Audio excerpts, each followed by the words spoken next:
I didn't catch her secret because I'm clever. I caught it because insomnia turned me into a ghost who listens when the house forgets I exist. It was 12:41 a.m., 2 plates drying on the rack, a lamp exhausted to a warm halo, and my wife said a sentence in a language I wasn't supposed to understand. Not a full sentence. Just a ripple. 3 syllables that thudded through the drywall like a heartbeat that didn't belong to us. People think secrets arrive like thunder. They don't. They arrive like a drip in a quiet room. We've been married 4 years. We learned each other's habits the way old cities learn their alleys. She likes her tea too hot to drink. I alphabetize the spice rack when I'm anxious. Everyone has a tell. What? I study. Quietly. When the pandemic folded the days together, I started learning her grandmother's language at midnight because the sound of it felt like tidewater on stone, steady, private, impossible to fake. I never told her. It wasn't a plan, it was a practice. A place in my head that wasn't email. So when she said those 3 syllables, soft, conspiratorial, a hush with teeth, I recognized them. Reservation.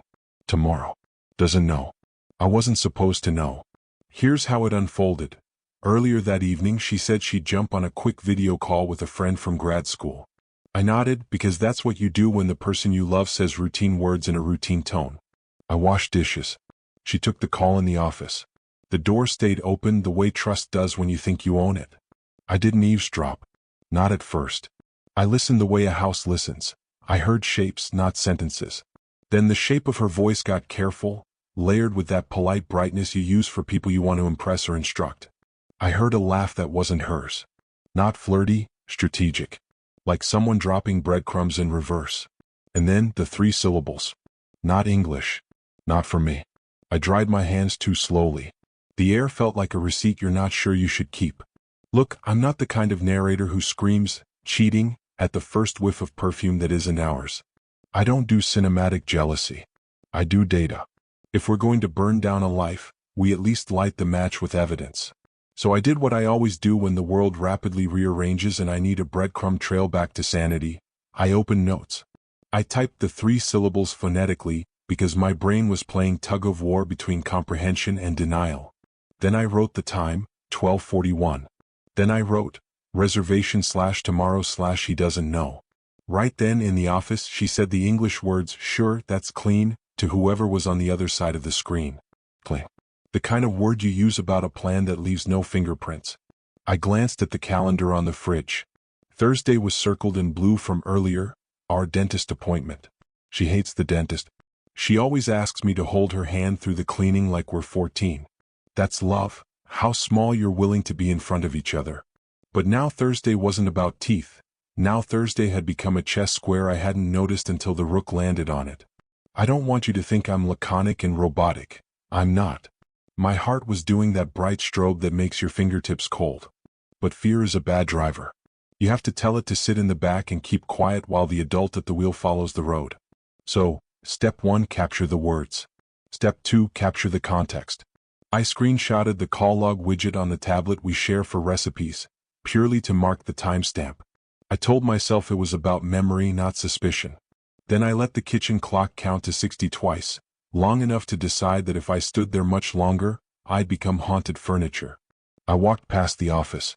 She saw me over the rim of her laptop and did that micro smile that says both, I see you, and you're not part of this moment. Her eyes were soft. Her posture not. The friend, tiny in the corner of the screen, wore a blazer that looked like it could sign contracts on its own. Everything good? I asked. Yeah, she said, bright even. Boring. Go to bed, I'll be 5 minutes. Dentist tomorrow, I said. Don't forget. She laughed. Like I could. I slept beside her later the way you sleep beside a window you suddenly suspect isn't locked. Morning tried to normalize us with coffee. That's what mornings do. They steam your fear and call it routine. She stirred sugar like she was negotiating a treaty with gravity, phone face down, its glass a black coin. We both said ordinary things. That's how you know a fault line is forming. The normal words arrive with a fractional delay, like 2 people reading the same script from different pages. Her calendar buzzed. A new block. Meeting, 10:30. She hates morning meetings. I know because she narrates her calendar out loud, like a talisman to ward off chaos. Today she didn't. I told myself there are 100 reasons for a calendar block and 99 of them aren't conspiracies. I told myself adults are allowed private plans. I told myself that not telling your spouse about Tuesday's 10:30 isn't a betrayal, it's just Tuesday. Then the old study habit kicked in. Translate what you hear, cross-reference what you see. I opened my laptop. I typed the 3 syllables into the dictionary I've been using in secret for 2 years like a quiet religion. The translation came back as if it had been waiting for me. Reservation. Then a second word from last night's whisper. Bored. Not like wood. Like meeting. Like vote. Now here's where story turns into ignition. At 10:05 she left for the dentist. Keys in the bowl, a kiss on my cheek, the mint and honey smell of someone who believes in her own day. She hates driving downtown. She took the route that avoids the construction by the river. I watched the map on her shared location, which we keep on because a year ago her car died in a parking lot and we both liked the feeling of a digital, got you.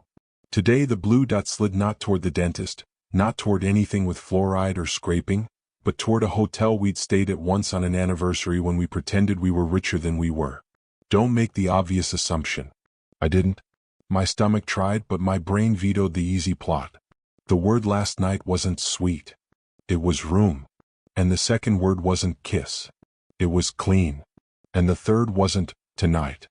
It was tomorrow. Plans, not passion. At 10:29 she parked.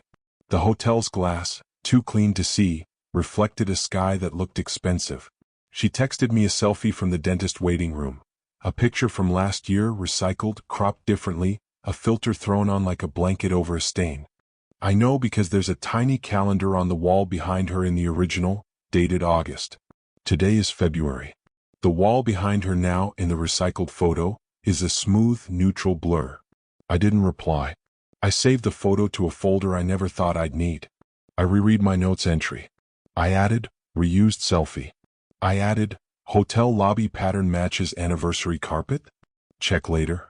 I added, do not accuse without proof. I went downstairs and sat at the dining table and put my hands flat on the wood like it was a witness I needed on my side. People think betrayal feels like fire. It doesn't. Feels like snow. Everything is still, soundless, a little too bright.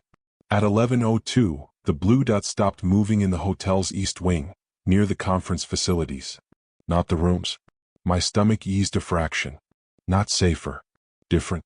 At 11:08, my phone buzzed with a bank notification, a small charge from a coffee kiosk in the same hotel. She was there, in public daylight, buying caffeine in a building built for suits and carefully worded emails. My fear stepped back to make room for a new shape, strategy. I opened the laptop again. Call logs. Calendar. Email. Receipts in our shared folder because we budget like adults who know how quickly money turns chaotic. I didn't go full surveillance. I went full librarian. I started stacking facts. Last week, a calendar block named Wellness. Duration, 60 minutes. Location, downtown. Same time of day. A recurring event that only recurred twice. Wellness is a good cover because it makes anyone who questions it sound like a monster. Now, if you've ever had to decide whether to tear up a life or stitch it tighter, you know there's a moment when you step out of the narrative and look at it from above, like a crime scene in a procedural. Here's what I saw from that high air. Not romance but choreography. Not spontaneity but architecture. The kind of architecture that needs signatures. I checked her laptop on the bookshelf. Not snooping, auditing.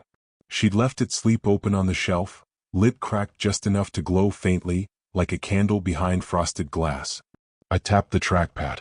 The last PDF she'd opened stared back like it had been waiting for me to blink. Transfer framework, draft. Not cheating. Something colder. Something you do to a person's nameplate. It wasn't a full document. It was a cover page and an index. Sanitized, professional, the literary equivalent of a smile that doesn't touch the eyes. I took a photo with my phone because screenshots on her machine would be a confession I didn't have the courage to make yet. At 11:33, I called the dentist to confirm our appointment. The receptionist chirped her ritual, "You're scheduled for next Thursday at 2. Not today. Not now." My fingers went cold again, and this time the cold had edges.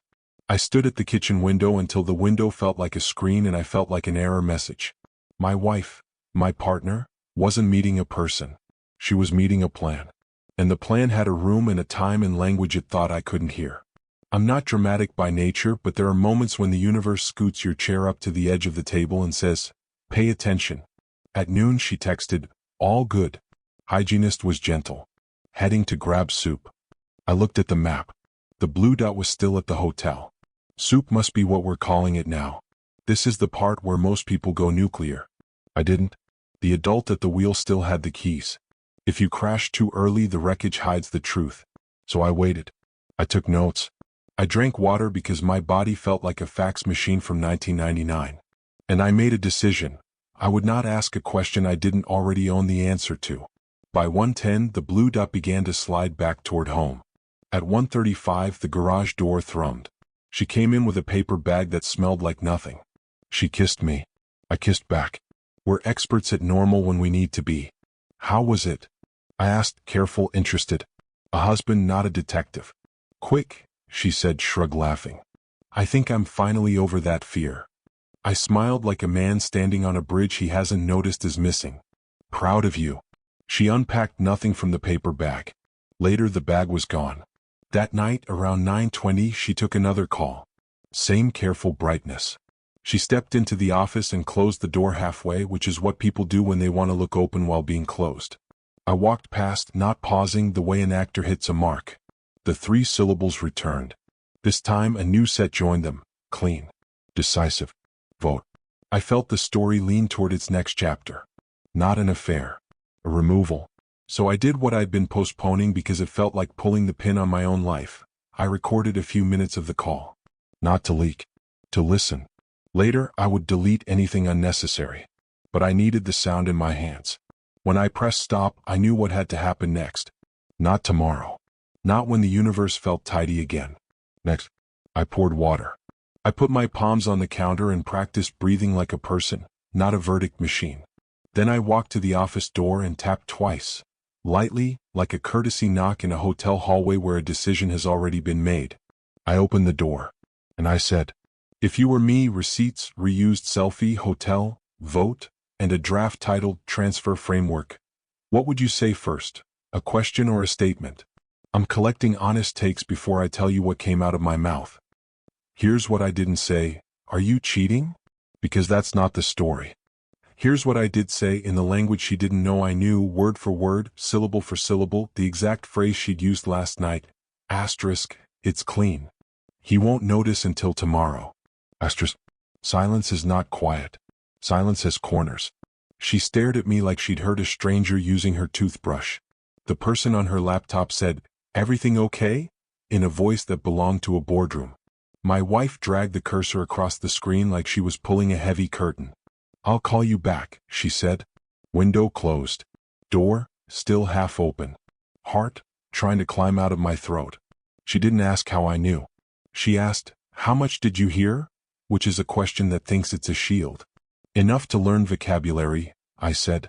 Calm because panic makes the wrong kind of music. Enough to know we need to talk like adults who know how to read calendars. She tipped her head the way people do when they're choosing which mask to wear. There's the mask for pity. The mask for outrage. The mask for, how dare you. She picked the mask that says, let's be reasonable. I hate that mask. It always arrives with a briefcase. This is business, she said. Then why the dentist? I asked. She lifted a shoulder. It was easier than explaining.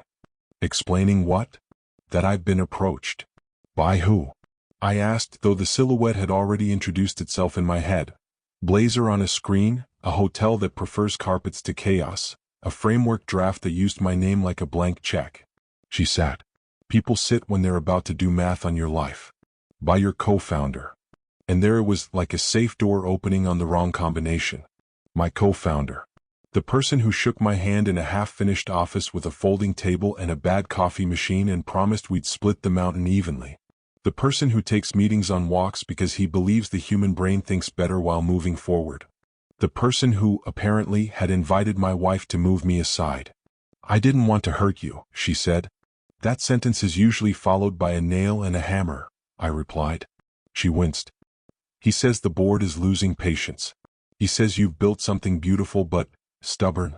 He says the next round wants a different story. The next round, I repeated. Money is always a character in these tales. It wears a different mask, but it's the same actor. And he decided the best way to edit the story is to copy edit me out. She didn't answer. She didn't need to. The draft title had raised its hand already. I would have told you, she said, if I were sure. Sure of what? That you'd listen. There it is, the blade disguised as olive branch. So you chose whispers in a language you thought I couldn't hear. Her mouth opened. Close. It wasn't that part, You rehearsed the vote, I said, because the call recording was no longer in my phone, it was in my blood. You practiced the motion. Clean. Tomorrow. He doesn't know. She looked at me like I was a mirror that had learned to talk. You've been learning, she said. Not a question. A diagnosis. For 2 years, I said. Because your grandmother laughed like rain and I wanted to hear it right. She made a small sound. Not guilt. Not grief. Something like recalibration. He said you'd make it messy. He underestimated how tidy I can be when I'm betrayed. She laughed brittle. You're not betrayed. You're being guided. The word stung. Guided off my own ship? She stood. You're tired, she said, voice slipping into that soothing register therapists use when they're tired of you. Everything feels like a verdict. You're making it heavier than it is. Say the plan out loud, I said. In English. Pretend I can understand you. Her eyes sparked, the first honest heat I'd seen in this whole careful choreography. Fine. He wants to propose an interim transition to the board tomorrow. The bankers want predictable leadership on paper. You keep product. You lose CO. Interim, I repeated, because interim is a good word for people who like permanent changes they don't have to admit yet. You'll still be rich, she said, as if money can oil any wound until it stops squeaking. I'd like to keep my nameplate where it is, I said. And my spine. He says you'll thank him, she said. That sentence, I replied, usually comes with an invoice. She sighed. You can fight it. But if you fight it, it gets loud. And if it gets loud, the story gets ugly. And if the story gets ugly, we all lose money. I thought. That I'd prefer silence to dignity, I said. She swallowed. I thought you'd prefer not to be eaten alive by headlines. There it was again, protection as leash. And you agreed to be the leash. I agreed to keep you safe, she snapped, mask slipping to expose the bone.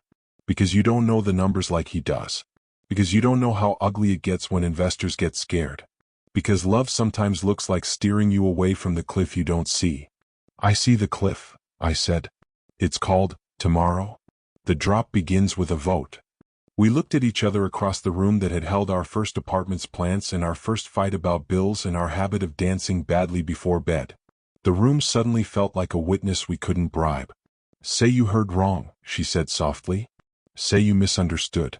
Say you'll sleep and we'll be normal at breakfast. Normal, I said, tasting the word like it had gone sour in the fridge. She reached for my hand. I let her hold it because I wanted to remember what my own skin felt like when it was still part of a circle. We can fix this, she said. We can't fix something you won't name, I said. So name it. She shut her eyes.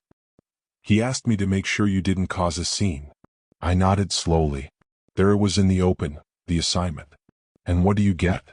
Stability, she said. Less chaos. Maybe a board seat down the line. He said it would be smart for us. For our future. I laughed once without humor. Interesting pronoun. We stood there while the house did its job, being a container for a storm it didn't ask for. Then I told her what I had decided in the kitchen at noon when my hands were flat on the table and the map showed me a geometry of betrayal that didn't involve infidelity at all. I'm going to the boardroom tomorrow, I said. That would be a mistake, she replied, instant, automatic, like she was reading it off a prompt. I'm going, I said again. And I'm bringing documents. What documents? She asked, guard spiking. The ones that show who built this thing when it was a basement with Wi-Fi and a prayer, I said. The ones that show who steered us through the quarter everyone said would drown us. The ones that show who promised what to whom.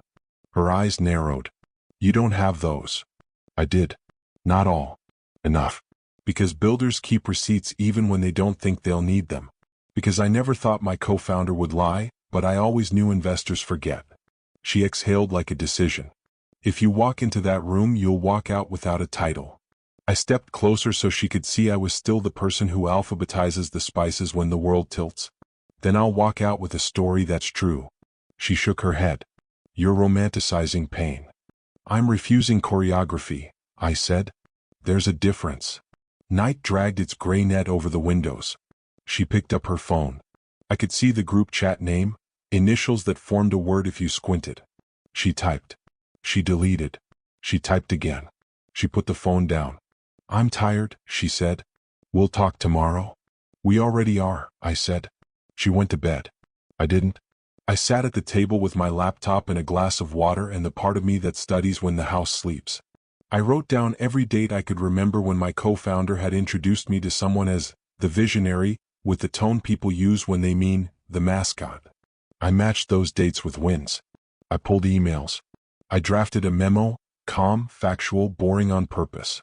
I included graphs because graphs make nervous people breathe easier. At 2:13 a.m., I closed the laptop and allowed myself 1 minute to feel the burn under the frost.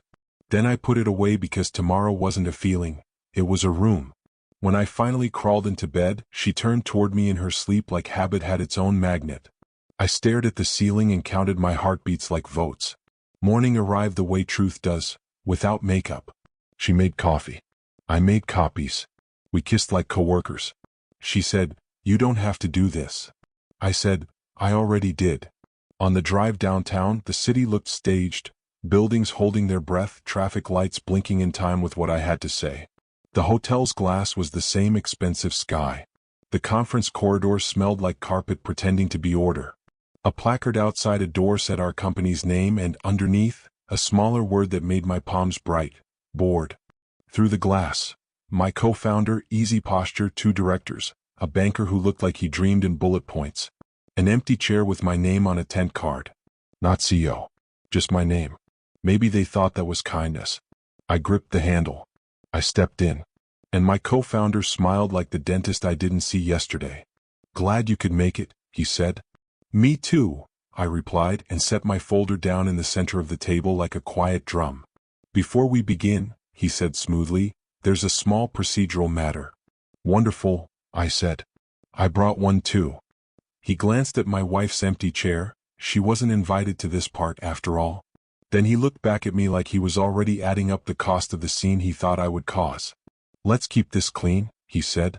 "If you were sitting in that chair, folder in hand, smile like a seatbelt, what would your very first sentence to the board be? I want the exact wording you'd use before I show you mine." I smiled. Word of the week. Here's the sentence I chose, the one I practiced to myself in the car so I wouldn't waste oxygen on theatrics. Before any discussion of transition, I'd like the minutes to reflect who built what, and the commitments made in this room when we were 12 months from insolvency. No fireworks. No speech. Just a ledger open to the right page. The banker shifted, already calculating risk. One director leaned back like a man taste testing a story. My co-founder smiled the way people smile at toddlers holding toy swords. "Of course," he said. "Context is always welcome." "Great," I said and slid copies across the table. A timeline of product milestones with signatures. A graph mapping the moment we pivoted and the specific bets I insisted on that turned into revenue while the market held its breath. The email where a certain investor used the phrase, "non-negotiable confidence in your leadership," when the rest of the industry was laughing at our burn. "This is all very inspiring," my co-founder said, "the way you say adorable about a dog in a sweater. But the question now is scale. The question is, are we the right stewards for the next level of capital? No one is disputing your contribution." "That sentence," I replied, "is often the on-ramp to removing the person who made the contribution." A director, let's call her the serious one, tapped her pen. "We're not here to rewrite history," she said. "We're here to ensure the next 18 months don't break us." "History is the part of the story that tells you who tells the story," I said. "If you decapitate the person who made the product believable, you better have a replacement that's more than a job title." My co-founder interlaced his fingers like he was praying. "No one is decapitating anyone," he said and glanced at the banker, who glanced at the clock, which glanced at me. The other director, kind eyes, cautious voice, said, "We're considering an interim transition to reduce key person risk."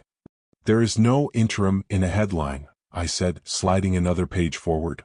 Sentiment analysis from the last launch cycle, retention curves, partner testimonials that used my name because I'd spent nights on calls when other people were asleep. If you announce that the visionary is being moved upstairs, the market hears downstairs. The banker cleared his throat. Optics can be managed. Optics are not the problem, I said. Intent is. My co-founder, cool as marble, no one intends harm. Then why did you recruit my wife to shepherd the silence? I asked, and let the sentence land the way a gavel doesn't apologize to wood. You could feel the oxygen rearrange its seating chart. That's inappropriate, he said quickly. We don't involve family in governance. You did, I said. You just didn't expect me to understand the language you used to do it. The serious director's eyebrows turned into a question mark aimed at my co-founder. He spread his hands. We socialize ideas. It's natural to float possibilities. Clean. Tomorrow. He won't notice, I said evenly. That's not socializing. That's choreography. Silence did its job again, shaping the room into a place where the next words would matter. The kind-eyed director broke first. Look, he said. There's pressure. The next round wants a specific profile of leadership. We're trying to gear the company to meet that. No one is questioning your ethics or your talent. We're asking whether the cap table and the narrative line up with what we're about to ask the market for. I nodded. Then let's ask for the right thing, I said. Not a decapitation disguised as a haircut. Give me a CO. Announce an expansion of the operating bench. Bring in a COO the market respects. Give the board the predictability it wants without giving the market a blood smell.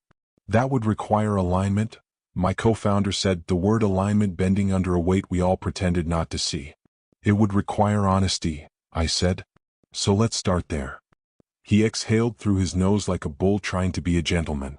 You're emotional. I'm prepared, I said, and slid the last page across. A non-binding letter from a potential strategic partner I'd spoken to quietly over the past quarter, outlining a joint initiative that only made sense with me, specifically, leading product and vision from the CEO's seat. Not because I wanted hero worship, but because continuity attracts momentum. The banker's eyes sharpened. Money understands continuity like lungs understand air. We didn't know about this, the serious director said, her voice not chastising, merely calculating anew. You didn't ask, I said. You asked for a haircut. My co-founder's smile cracked, the smallest seam. This is reckless, he said. Back-channeling without board approval. It's a conversation, I said. No commitments. But it's proof that scale is not a euphemism for remove the person who built the engine. It's proof that the market respects the architecture we've made, with me in the seat that matches the blueprint. The kind-eyed director folded his hands. Let's take 5, he said. We stepped into the corridor. The carpet kept our footsteps like secrets. My co-founder leaned close, voice a hiss no microphone would love. You're making this ugly. You made it ugly when you invited my wife to help you sell me compliance, I said quietly. This is me bringing light. You think you won, he said. I think we have options, I said. You hate options when they don't belong to you. He looked at the closed door like it was a verdict machine. If you force a vote, you'll never forgive what comes next. I'm not forcing a vote, I said. I'm forcing clarity. Back inside, the serious director called the room to order like a principal whose favorite student had tested the fire alarm. We have 2 paths, she said. 1. Proceed with the interim transition proposal and accept the narrative risk. 2. Adopt an operations expansion plan with the CEO unchanged and re-evaluate in 3 quarters. Either path requires unity. I am not interested in a split headline. The banker, a man who measures storms by how many umbrellas he has to buy, nodded. The second path is acceptable if accompanied by a credible operating hire and a communications plan that emphasizes stability. My co-founder's jaw worked. We're rewarding defiance. We're choosing a lower-risk story, she said. He turned to me. You'll regret this. Maybe, I said. But I'll regret it as myself. The vote wasn't dramatic. No slammed fists, no shouted Latin. Just names and hands and a clerkly cadence that pretended it wasn't deciding the temperature of my next year. 3 in favor of the operations expansion. 1, my co-founder, opposed. Motion carried. The word interim went back in the drawer like a knife someone decided not to use. For now. When it ended, the banker shook my hand like a man who has recalculated his weekend. The kind-eyed director said, "Find the right COO. Fast." The serious director said, "No leaks. No subtext. Clean." "Word of the week," I said and almost smiled. In the hallway, the glass returned me to myself. I felt both heavier and lighter, like a diver who'd surfaced with more than he'd planned to carry. I texted my wife, "Meeting done. Talk tonight." She replied. Then, "Okay." Home smelled like dinner pretending to be peace. She set plates down with the carefulness of someone arranging explosives. "How bad?" she asked. "Different," I said. "I'm not removed. We're expanding the bench. I'm staying." Her face did a brief, involuntary calculation. "He'll be furious." "He already is." Silence tried to colonize us. I stopped it. "Why?" I asked. "Not why he did it. Why you did." She stared at the table. "I thought I was protecting us," she said. "I thought if I helped make it smooth it would hurt less. I thought you'd eventually be grateful. Were you promised something?" I asked, gentle enough to count as kindness without forgiving anything. She nodded once. "A board seat. Later." Nothing written. I let the sentence sit out in the air like fish on a counter until it started to smell like what it was. "Do you want that?" She blinked. I wanted to matter. "You already do," I said, and then, "But not like that." Tears did their quick, humiliating shimmer and then vanished because she hates crying in front of anyone, especially me. "I'm sorry," she said. "I know," I said. "And I'm angry." We ate. Food did its useless job. Later, I took the trash out like normal because normal is a muscle you keep flexing even when it aches. When I came back, she was on the couch with the old blanket we pretend is lucky. She looked 10 years younger and a decade older. "I don't want us to be a cautionary tale," she said. "Then we can't speak in languages we don't share," I said. "Not ever again." We went to bed like a truce that expires at midnight. In the morning, I wrote a note to the board summarizing our decision in language clean enough to eat off. I started a search for a COO whose spine could hold the weight without buckling or swaggering. I called my co-founder and said, "We're not enemies. We're competitors inside the same jersey. Let's act like adults who know the stadium has microphones." He hung up on me. Progress in its way. Weeks pass differently when you rebuild the meaning of a room. My wife and I started therapy, which is the adult version of deciding not to let the fire become the house. Sometimes we touch each other like we're learning Braille. Sometimes we fight because forgiveness feels like letting someone rearrange your furniture in the dark. But we keep choosing the light switch. Here's the part the movies never get right. Winning the meeting doesn't fix the marriage. It just removes one weapon from the table. The rest is slow work. Swapping secrecy for honesty, translating without hiding, agreeing that love is not a board seat. As for the company, we hired the COO. The board exhaled. The market didn't flinch. The product kept doing its quiet miracle.